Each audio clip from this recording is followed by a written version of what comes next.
Thanks everybody for coming out. I totally appreciate it. It's been almost a year since Amy asked me to direct this show, and when she asked me, my first response was, no, I don't want to do that, actually.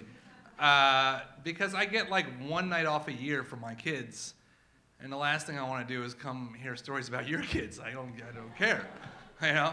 But the more I thought about it, the more I thought, you know what, maybe I should do this. You know, it's big responsibility being a dad. It really is. You know, when you have a baby, you immediately become the most important person in that child's life when their mother's not around.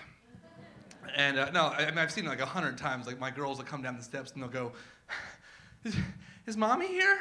And I'll go, oh, hey, what's going on? Anything I can help out with? And they'll go, you don't know where mommy is? And that kind of crushes me, because when my children were born, both of them, like there was a switch that flipped inside me. It was this protective switch. And all I know is like every time that they don't feel well, all I want to do is make them feel better. That's all I live for. And so every time that they fall down, they hurt themselves, and I go down on one knee and I'm like, hey, come here to daddy. And they run right by me and give me like the sideline stiff arm, like on their way to mommy. It crushes me, it really does. But you know, I keep on trying. I was at a park about 3 years ago, and my little girls were 5 and 2 at the time, and so I'm watching them play, and I see this woman over there, and she's got a newborn baby in a stroller, so we start talking, and it turns out we went to the same high school together, and we didn't even know each other, but we knew a bunch of the same people, so we have a real good conversation going on, and at the end she says, well, why don't you and your family come to my house for Memorial Day? We're having a big barbecue. And just to double check, I was like, free food? And she was like, yeah. I was like, all right, we'll be there. Absolutely. And something about the Kane family that you should know, like if you give us enough fair warning, we clean up real nice. You know, if you just like pop by on a Tuesday morning before school, we don't resemble human beings, but we have plenty of time. So Memorial Day rolls around, and I'm looking real good. I got like my Lucky Brand $80 shirt on. I'm feeling real good. And my wife went into the bathroom, came out, you know, 2 hours later, and she's camera ready. She's looking good. And even the kids, like you scrub them down, you get the peanut butter off their face and the magic marker off their arms. And like, you ever feel like you look so good, like when you go to the party, you feel like you're doing them a favor by showing up? That's kind of how I felt. Like they opened the door, they're like, hey, thanks for coming. And I was like, I know. When this woman opened the door, I noticed two things immediately. One, the house is not child-proofed.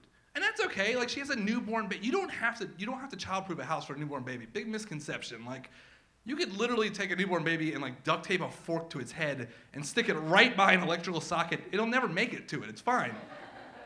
But when you have a 2-year-old, like I brought over there, everything's a hazard. And I'm like looking around, and I'm like, oh, I see your cabinets are open there. What is that, a bottle of Drano with the lid off and no Mr. Yuck sticker? Great. Yeah, go play in the kitchen. You'll be fine. You know, it's brutal, and I'm looking around, they got a big glass coffee table, that could be a problem, and all their wedding chinas on the first 2 shelves. I'm like, I guarantee your family heirlooms are gonna go down tonight. And so we're in there, and the second thing that I notice is to my left is a couch, and sitting on the couch is a girl that I used to hook up with in high school.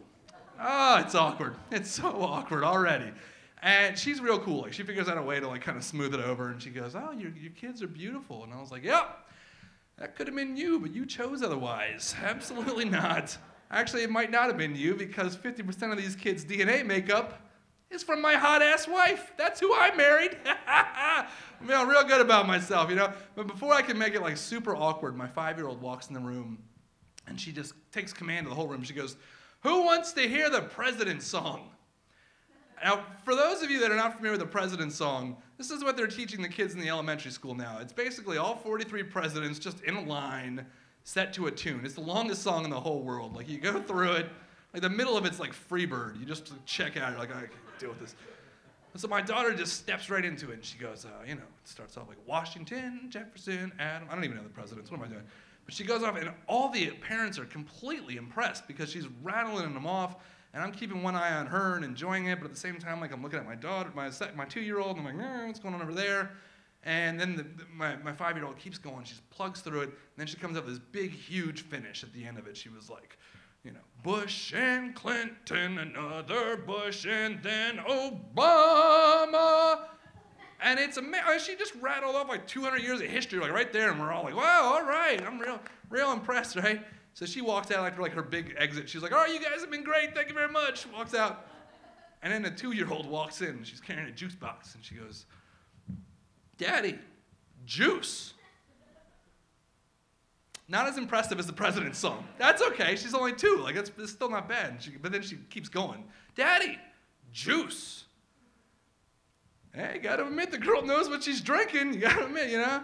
Daddy, okay, shh, that's enough, okay? And then on the 3rd juice, tragedy strikes. She's just very clumsy. You know, most 2-year-olds are. And she goes in there and she takes another step and she trips over both of her own feet. And she starts heading straight for that gigantic glass coffee table that I was telling you guys about. And when you are a parent, the craziest thing that you ever worry about are the corners of tables. Like they just terrify you. This thing was just one big corner. It was just a glass guillotine in the middle of the living room. And everything goes in slow motion, and I'm like, no! And she's like, juice!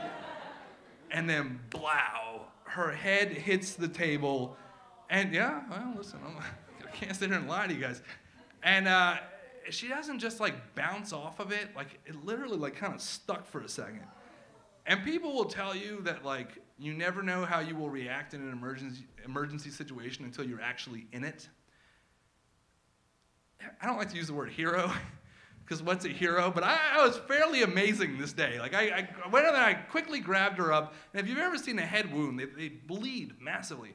I got her out before a drop of blood hits these people's floor. I get them out, and I'm out in the front yard. I've ripped off the Lucky Brand shirt. I've got it up against her head as a compress. I mean, she is covered at this point. But she has no idea that she's hurt. She's just like looking at me like, what's good? And I'm like, you're going to be fine. You're going to be fine, sweetie. Everything's fine. Don't worry about it. And then her 5-year-old sister walks out and goes, Dad, oh, no! And as soon as she does that, the 2-year-old's like, what is it? Oh, is it me? Oh, no! And they're both freaking out. And I'm calling for my wife, like, can you please come out and help me? And she comes out and she was like, what do you need? Whoa. Faints. She just faints right there in the front yard. I was like, oh my God, I'm by myself. I'm going to have to handle all this myself. So I grabbed the little girl, I put her in the back of the backseat of the truck, drive her to the emergency room. And the nice thing about like the emergency room, the only time anybody ever snaps to around there is when you bring a bleeding child in. They are very quick, but they give her some quick triage. And then they moved us back into this little tiny room in the back of the hospital.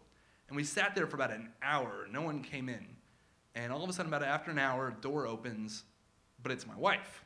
And she comes in and she just grabs the baby and takes her away from me. And it's fine. Like, she was just doing the mom thing. I completely understand it. But then I become powerless. And I'm sitting there like, well, what's my role now? What am I doing? Then the doctors and the nurses walk in. And suddenly, like, it's like a fire hazard. There's too many people in the room. Like, we're all packed up. And the doctor says, well, one of you guys has to leave. And I'm like, ah, that's my cue. I know how this works. Like, I get the ball to first and goal, and then you guys scored a touchdown. That's cool. So I head out, I go outside, and then I just hear my daughter start screaming because I know what's going on in there. And it's just, and that is it. Like, that's the part of me that wants to protect her is just going off, and I can't. I'm out in the hallway. All of a sudden, my wife slips out of the room, and she says, hey, she wants you. And I'm like, what? She wants what? Get out of my way. So I go in there, and I grab my little girl, and I put her up against my chest, and her head's down there. And for the next 45 minutes, I just did what I was born to do, and that was protect her for as long as she'd let me. Thank you.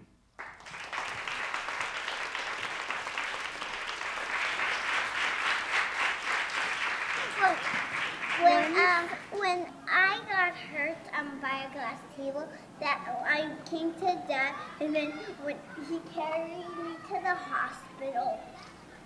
Well, when we were at this dinner party and we were watching TV, and Juliet was like, ooh, Tora! So she went under the table. Food. Or food, whatever. And so she bumped her head against the glass table. And then when Dad heard her crying, he ran into the room. And what happened was after that, he took her to the emergency room in 3 minutes. And he's awesome. And then dads are always awesome. I got. So we can't explain it.